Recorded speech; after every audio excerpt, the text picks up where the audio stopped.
स्वाभिमानी शेतकरी संघटनेचे नेते माजी खासदार राजू शेट्टी जिल्हाधिकारी कार्यालयासमोर सुरू असलेल्या देवस्थानच्या जमिनी कसणाऱ्या शेतकऱ्यांच्या आंदोलनाला पाठिंबा देण्यासाठी आले होते। यावेळी त्यांनी माध्यमांशी संवाद साधताना राज्य सरकारवर जोरदार टीका केली। राज्यातील कायदा आणि सुव्यवस्था पूर्णपणे ढासळली असल्याचा आरोप करत त्यांनी मुख्यमंत्री देवेंद्र फडणवीसांनी गृह खातं सोडावं अशी मागणी केली आहे। 10 वर्षापैकी 7.5 वर्ष राज्याचं गृह खातं देवेंद्र फडणवीस यांच्याकडे आहे आणि आपण आता बघायला लागलोय बोक्या खोक्या दंगली।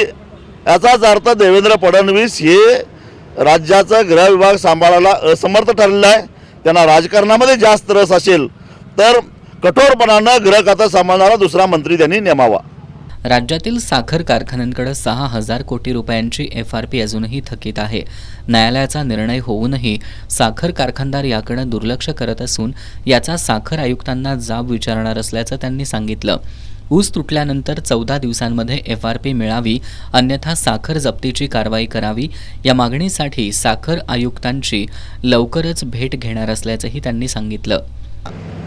6,000 कोटी रुपयाची FRP थकीत आहे। आता 21 फेब्रुवारी 2022चा शासन निर्णय हायकोर्टाने रद्दबातल केलेला आहे।